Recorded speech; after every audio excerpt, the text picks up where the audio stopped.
Nós já não estávamos na DG, em maio de 94, já tínhamos terminado os 2 mandatos, e eu estava lá embaixo, na queima, no parque, agora é do outro lado do rio, mas antes era deste lado.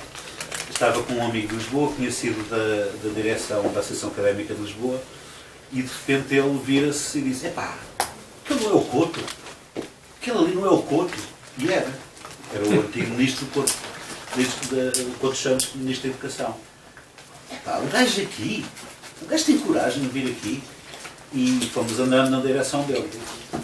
Na altura vi também João Paulo Saraiva, né, e chamei, pá, e chegamos ao pé do Couto. O gajo estava com um ótimo aspecto, bronzeado, né, estava sorridente, feliz, com os estudantes à volta dele, né, trajadas, miúdas, essencialmente, capa e batina. E eu chego ao pé dele: então, como está? Por aqui? Ele: sim, vim aqui acompanhar a minha sobrinha, aquelas coisas da queima que eu não sei, das fitas, uma dessas coisas.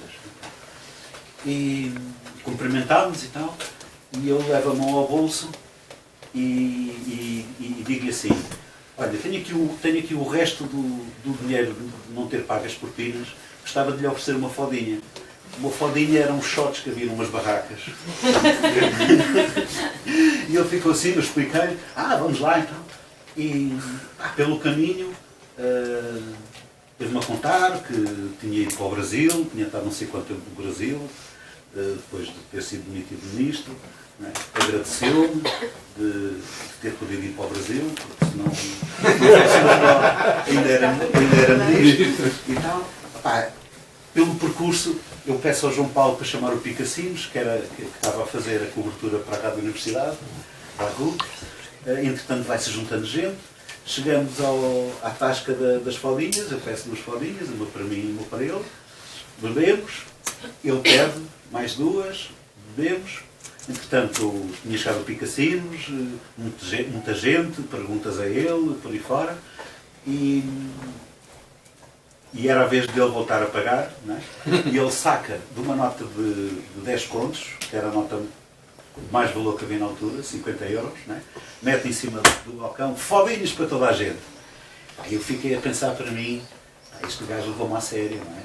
Eu que tinha pensado que eu ia enrascar no meio daquela gente toda, o gajo não, com aquele desportivismo todo. Isto para dizer o quê? Nós enfrentámos um gajo que tinha sido secretário de Estado da Juventude entre 85 e 87 e ministro adjunto do Primeiro-Ministro e da Juventude entre 87 e 91.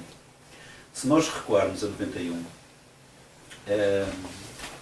Cavaco tinha ganho mais uma vez as eleições com a sua segunda maioria absoluta, 52% de votos. É um governo, portanto, digamos, forte, não é? Com um apoio social grande, e, portanto, com muita força.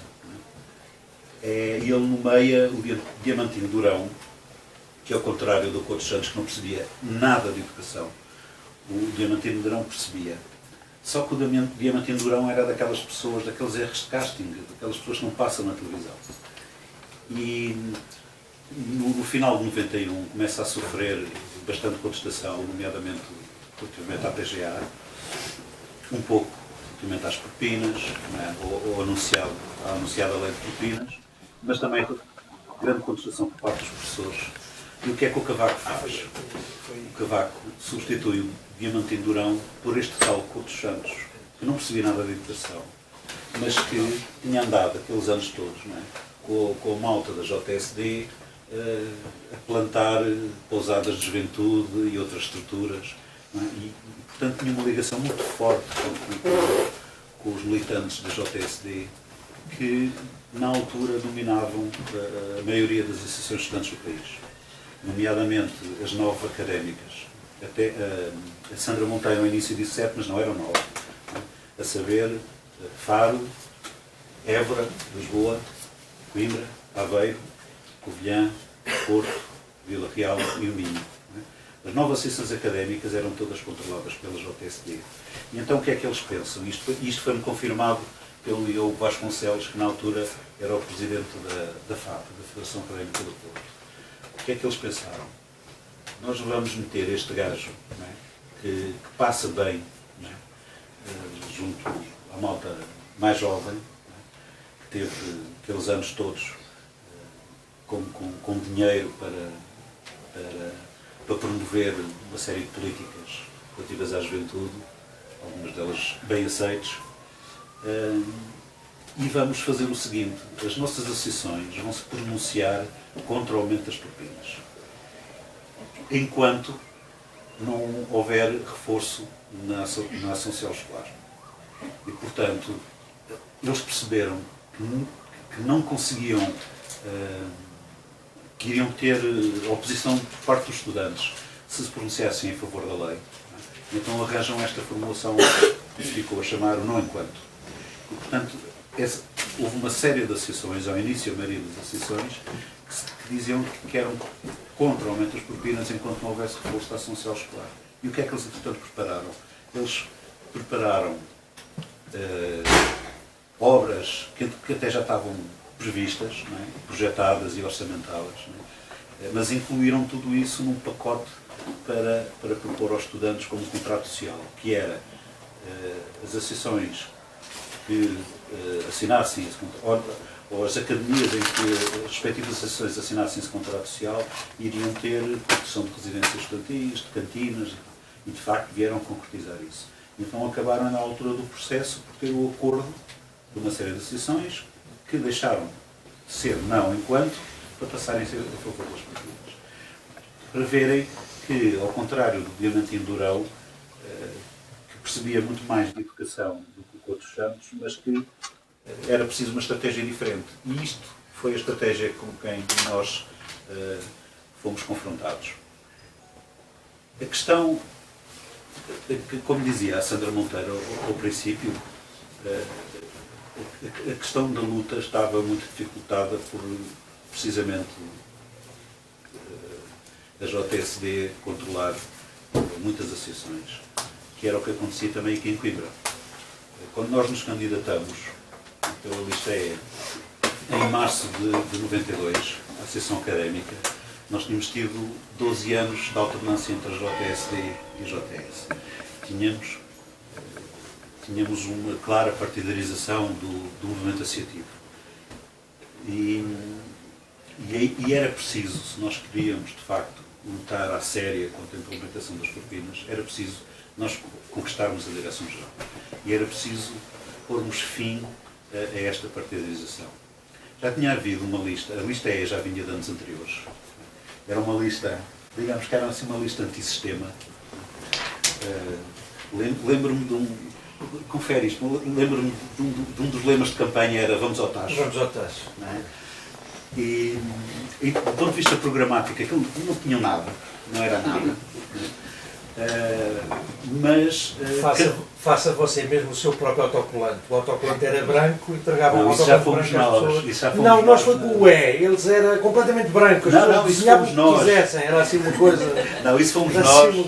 O que é que aconteceu? Nesse ano de 92, janeiro, fevereiro, houve eleições para os órgãos das faculdades.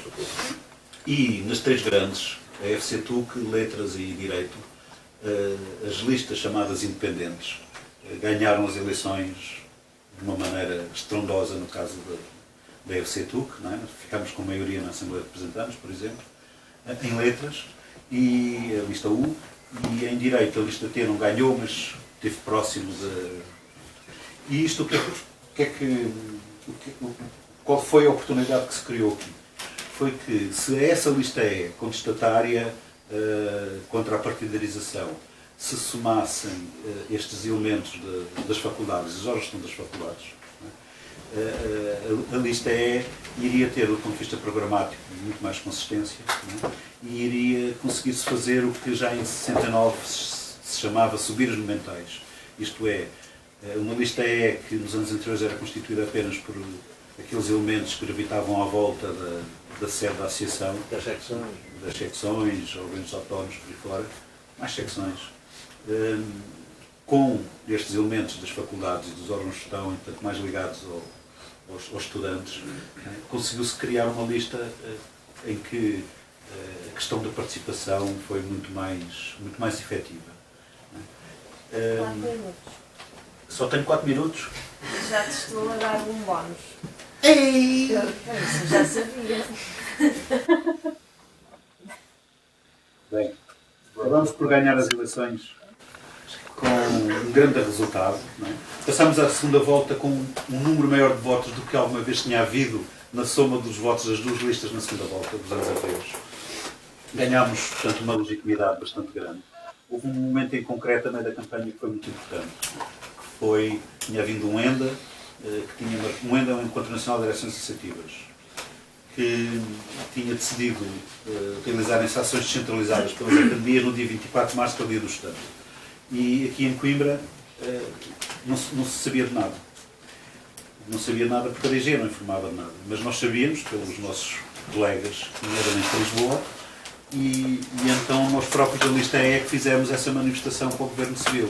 Isso foi um momento chave da campanha, não é? Em que a própria lista E começou a encarnar a luta contra as propinas.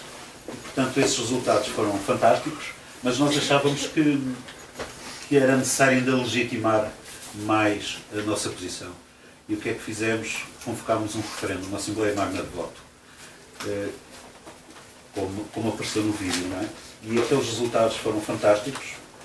A Assembleia Magna de Voto foi vinculativa, porque votaram mais de 50% dos estudantes, e isso vem-nos a dar uma legitimidade acrescida, que foi muito necessária, nomeadamente quando começaram as negociações relativamente ao tal contrato social, em que nós vamos à primeira reunião com as outras 8 académicas, eu disse, e nós saímos da sala e abandonamos as negociações, porque não concordávamos que todas essas negociações tivessem como condição a aceitação do aumento de propinas. É claro que fomos chamados de radicais, isolados, por aí fora, por parte da comunicação social, mas tínhamos essa grande legitimidade do referendo. E isso internamente não nos criou problemas. Depois agora tem de acelerar muito, não é? Que é a questão.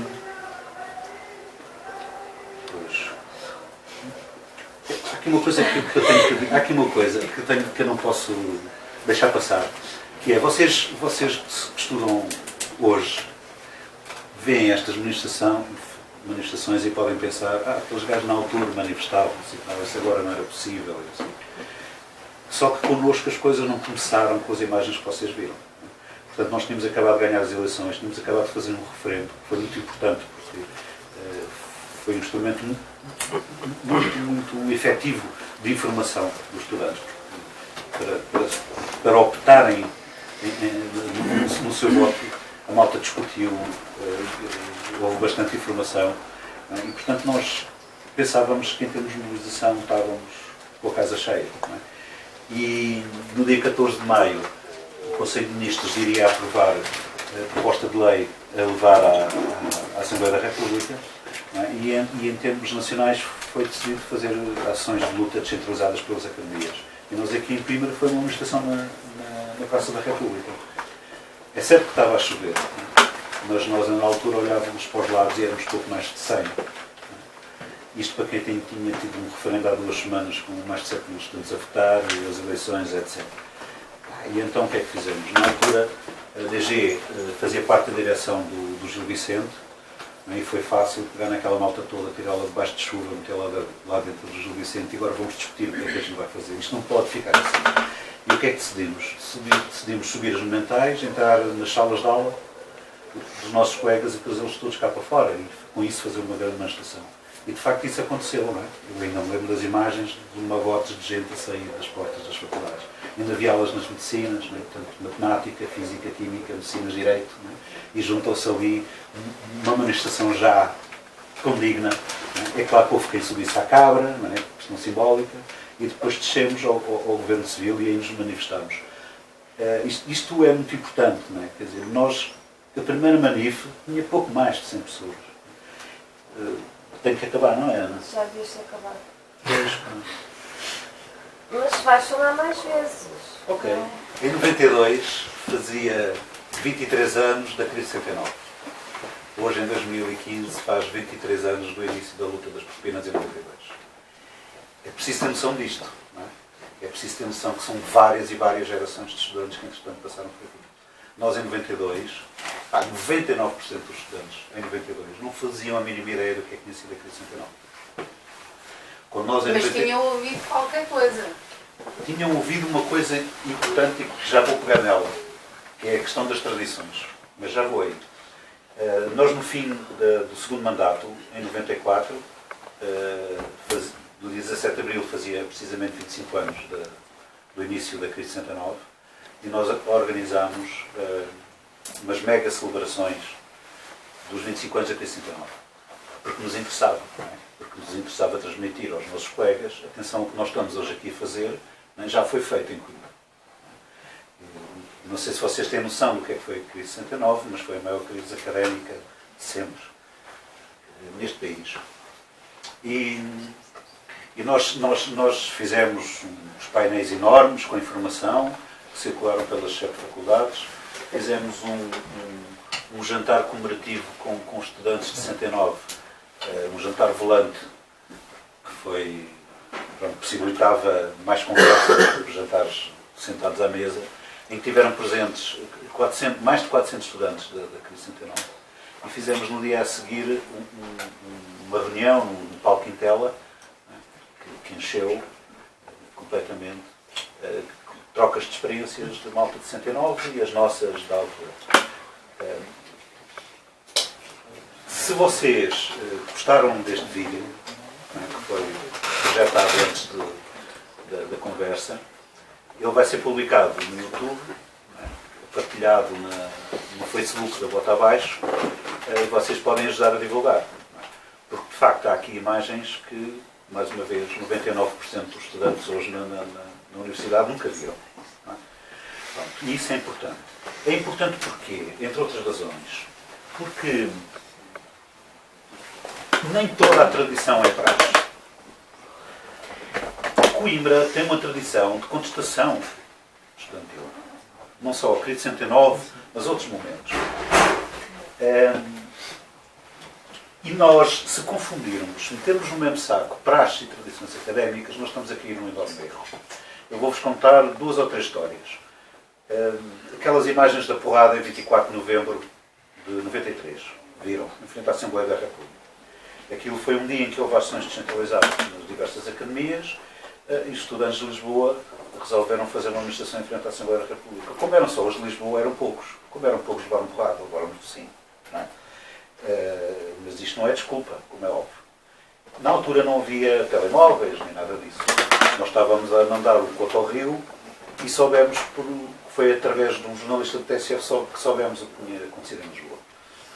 Fomos para a DG, ligámos para as outras associações, ficámos mais inteirados do que é que se tinha passado, fizemos um comunicado, etc. Não é? E fomos para as nossas casas, mas cada um de nós a pensar, mas a gente tem de fazer mais qualquer coisa. Não é? No dia seguinte, dia 25 de novembro, não é? É o dia da tomada da Bastilha.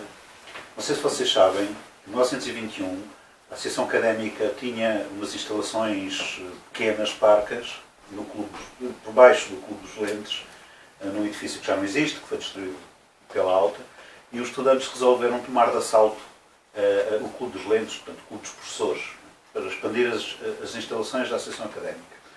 E fizeram-no recuperando os valores da Revolução Francesa. Liberdade, igualdade, fraternidade. E a partir daí, todos os anos se recria essa tomada da Bastilha. Vocês, se calhar, hoje olham para isso e veem um conjunto de estudantes trajados que vão para a frente da Porta Férrea, com aqueles achotes, desfilam para a Associação Académica, não é? E olham para aquilo e dizem isto é praxe. Bom, nós não olhamos para isso como praxe. Não é? Caramba, quer dizer, princípios da Revolução Francesa. Não é? Então o que é que nós pensámos nesse dia? Nós vamos pegar nesta tomada da Bastilha deste ano e vamos fazer isto uma ação de luta de solidariedade para os estudantes de Lisboa. E fizemos uma informação, que era o nome do boletim informativo, portanto que juntava informação e ação, informação, Hoje já não era possível por causa do acordo ortográfico. Fizemos a ligação, não é? Entre a tomada da Bastilha de 1921, os princípios da Revolução Francesa e, portanto, solidariedade em concreto com os estudantes de Lisboa. Como sempre, distribuímos pelas cantinas. Portanto, como eu disse, na altura não havia internet, não havia telemóveis, nada disso. Os estudantes não tinham televisão em casa, os estudantes não compravam jornais. Portanto, o acesso à informação era muito diferente. E cada vez que nós íamos distribuir para as cantinas a informação, aquilo era recebido de uma maneira, muitas vezes, entusiástica. E o que é facto é que aquilo resultou. O que é facto é que aquele espaço entre a Biblioteca Geral e a Faculdade de Letras se encheu, os estudantes, não é? E nós olhámos uns para os outros, caramba, não é? Caramba! Então não vamos descer já para a sessão, não é? Nós vamos descer pelo Governo Civil, fazemos barulho, descemos até à portagem, fazemos a Ferreira Borges, subimos a Sala Bandeira e então chegamos à sessão e recriamos aquilo. Eu ia à frente da manifestação, estávamos a chegar ao início da como é que se chama ainda agora disso? Da que sobe? Da Sala Bandeira, não é? E vem um colega a correr de trás. Eu não sei se foste tu, Zé Rui, foste. Se não foste, então não foste tu. Vem um colega a correr de trás, chega ao pé de mim e diz assim: o fim da manif ainda está no Governo Civil. Não é? Para vocês terem ideia. Pá, quem participa nisto, não é? Está-se a cagar para trás. Isto não tem nada a ver com trás. Isto tem a ver com tradições académicas de contestação que em Coimbra tem, historicamente, não é? Algum peso. Não é? Outro exemplo. Aquela primeira manifestação em 18 de novembro de 92. Nós já tínhamos, como DG, decidido que no dia da primeira matrícula dos alunos do primeiro ano, íamos em massa com materiais, ter com os nossos colegas e dizer: atenção, tu estás a entrar numa universidade que está em luta. Está em luta por isto. Tu não estás a entrar no Eldorado. Vais só para as aulas. Para já não vais ter aulas e o início do ano letivo não vai começar, não é? Por causa disto. Não é? Mas nós vamos continuar a lutar, vai haver uma Assembleia Magna. Não é? Tens que aparecer. Pronto. Isto não é praxe. Okay? E de facto, nessa primeira Magna que foi no Gil Vicente, o Gil Vicente na altura ainda não tinha tido obras, lugares sentados eram 900 e não sei quantos, e havia muito mais liberdade no seu uso. Fumava-se lá dentro, comia-se, bebia-se. E aquilo encheu que nem um ovo números dos jornalistas, de 2.000 estudantes. E nessa Magna decidem-se duas coisas. Decide-se invadir a segunda convocatória da reunião do Senado se não se conseguisse quebrar o quórum, é? E decide-se propor uma manifestação nacional, que foi a primeira tal de 18 de novembro. Para essa manifestação, o que é que nós fizemos? Como é a DG que organizava e acho que ainda organiza, a Latada, nós integramos no programa da Latada a ida a Lisboa. E nesse dia não houve mais nenhuma iniciativa da Latada, a única iniciativa era em Lisboa. Eu não fosse a Lisboa, não tinha mais nada. Pronto. E o que é que fizemos? Passámos a serenata da Sé Velha para o pátio da Universidade. Para quê? Para quando acabasse a serenata, a malta ficasse mais perto dos convívios. E para ir para os convívios, nas cantinas, não é? E não ir dormir.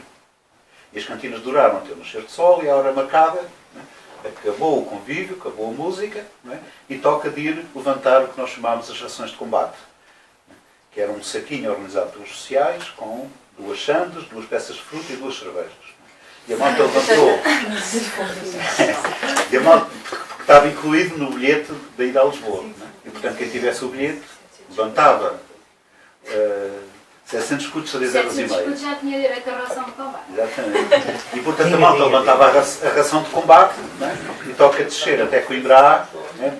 Para apanhar os 2 comboios que tínhamos frentado para Lisboa. E assim conseguimos levar 3.000 estudantes a Lisboa. Se não tivesse sido assim, nós não tínhamos conseguido levar 3.000 estudantes a Lisboa.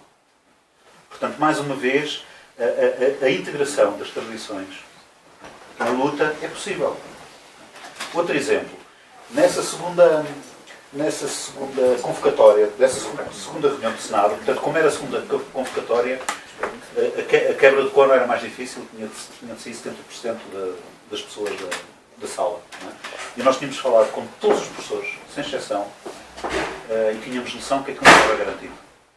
Os funcionários saíam connosco, se era garantido, agora nem todas as pessoas saíam connosco. Portanto, já tinha sido decisão da Magna invadir a reunião se não se conseguia segurar o quórum. Portanto, houve uma concentração de estudantes no pátio da Universidade. Na meia laranja, que são aqueles degraus no meio da Via Latina, na forma de meia-lua, fez-se um palco, a RUC fez o programa em direto a partir daí, e tudo o que era organizado tornos, secções, atuaram a cabo inteira. O Ponto das Propinas era um dos últimos pontos da reunião. Entretanto, começou a chover, mas em resposta esgotou-se a cerveja no bar Direito e no bar de Letras, né? E eu vinha regularmente cá fora informar o que é que estava a passar na reunião e aguentem e tal, que está quase, cena dos propinas e tal. Quando chegou a hora H de quebrar o quórum, nós estudantes levantámos todos, os funcionários levantaram-se todos, alguns professores levantaram-se, né? E depois todos nós olhávamos para os professores. E estava combinado aqui. Nesse preciso momento, que foi passado cá para fora o sinal, os 3 coros da Associação Académica subiram ao palco, né, e começaram a cantar o hino da Universidade. Que eu acho que vocês não conhecem. Eu, cada vez que volto a falar disso, ninguém sabe, mas a Universidade tem um hino, que até é um hino muito bonito. Pois é. Epá, e já estava escuro. Não é? E dentro da sala do Senado, começa-se a ouvir o hino da Universidade. A cena excepcional. E então começa-se a ver nos profs que ainda não se tinham levantado lágrimas. E a levantarem-se e saíram todos. Exceto o reitor, claro, uma questão da sua função, ficou sentado a ver toda a gente sair. E há mais exemplos. Né? Isto é, as tradições não se resumem à praxe. Né? E há muita coisa em Coimbra, e que faz parte da tradição de Coimbra, que não pode e nem deve ser rejeitada. Agora, só para terminar, outra questão muito importante e que tem a ver com esta, que é a questão institucional, que é a luta institucional / luta de massas. Nós não tínhamos em Coimbra conseguido tudo o que conseguimos se tivéssemos apenas vindo para a rua e fazer manifestações. Foi absolutamente necessário 2 coisas. Primeiro, ir sempre ganhando tempo. Nós fomos sempre ganhando tempo, porque conseguimos quebrar o quórum uma vez, conseguimos quebrar o quórum outra vez, conseguimos adiar a aplicação da lei com a realização de uma Assembleia da Universidade, por aí fora. Vai ficar para a história que o reitor foi muito nosso amigo. Ainda há bocado, quando estávamos aqui a ver o filme do Pompeu, referiu isso. Mas atenção, isso também foi conquistado. Foi, claro. Isso também foi conquistado. Claro. Eu lembro-me perfeitamente de uma reunião que eu e o Vigário tivemos com o reitor. Até porque ele era um institucionalista, quer dizer, e portanto foi preciso contornar isso também. A legalidade democrática, pois, a legalidade sempre a expressão do senhor. Não é? Para a primeira reunião tudo do certo Senado, até à legalidade democrática. Para a primeira reunião do Senado, nós queríamos que o ponto da ordem de trabalhos das propinas fosse o último, na esperança de não se conseguir chegar lá. E ele não. Não pode ser.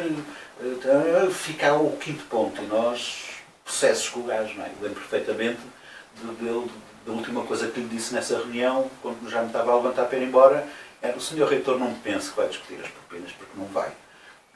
E de facto nós conseguimos cobrar o quórum dessa vez. E a seguir fazemos uma Assembleia Magna que encheu o Gil Vicente. A seguir levamos 3.000 estudantes a Lisboa. A legitimidade que tínhamos do referendo é reforçada pela luta de massas e faz com que o reitor nos passe a levar mais a sério.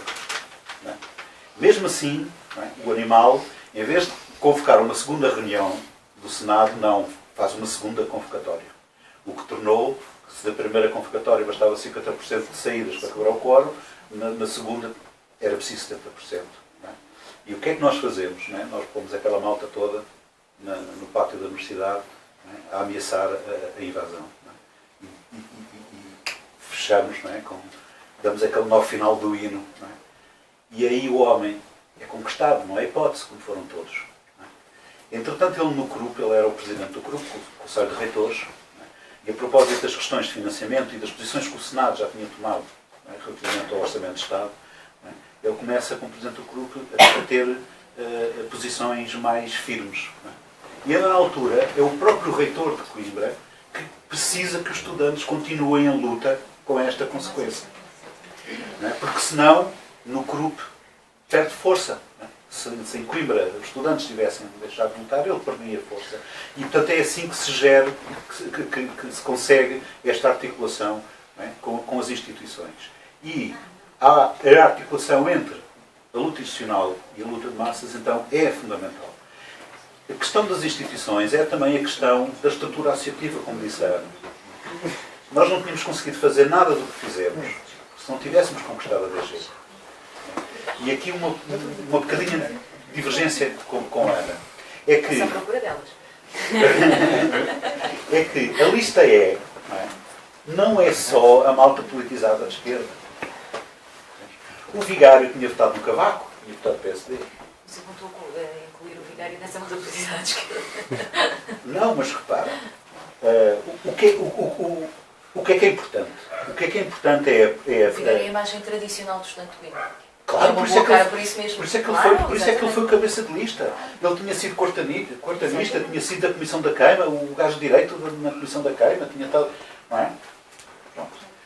O que é importante? O que é importante é usemos traje, não usemos traje. Não é? Olhamos para a universidade e achamos que a universidade é indispensável para o desenvolvimento do país. Que é preciso investir na educação, que é preciso o acesso universal, garantir o acesso universal e condições no ensino superior. E não é preciso ser de esquerda para concordar com muitas destas coisas. Há muitas pessoas que são de direita e que, do ponto de vista até de economia política, são fascinados até às vezes pela escola de Chicago e pelo neoliberalismo. Mas, em concreto, em relação ao ensino superior, este país necessita definitivamente de uma forte aposta. E é possível ganhar esses nossos colegas para as questões fundamentais relativamente à política educativa. E é nesta plataforma, e é só com isto que se consegue clicar, é que nós não podemos pensar que só queremos ao nosso lado lutar connosco quem pensa exatamente como nós. E o que aconteceu em 92, com a vitória da lista E, e o que aconteceu depois, foi que nós trouxemos para o nosso lado muita gente que nunca na vida tinha participado, por exemplo, numa manifestação. Manifestações era coisa de comunas, sindicalistas. Não, era mesmo assim, sabes? Mas a primeira vez em que sobes as monumentais, em que sobes à Cabra, não é? A primeira vez em que vais a Lisboa, foi extraordinário ir a Lisboa, vocês devem imaginar, não é? Com as reações de combate, não é? Quando nós enchemos aquelas ruas de Lisboa, quando nós enchermos a Dom Carlos I, não é? Há relatos de deputados nas varandas do Parlamento, não é? A Maré Negra. A descreverem Maré Negra que subia, não é? E que encheu aquilo. Não é? Isto marca qualquer um. Não é? E não é preciso ser de esquerda, e não é preciso votar nos partidos de esquerda para sentir isto como nosso. E com isto fecho. O clique só é possível quando nós olharmos para a nossa academia, para a nossa universidade, né, e nos entendermos do que é que queremos e o que é que queremos que seja, independentemente do partido em que estamos. Claro, porque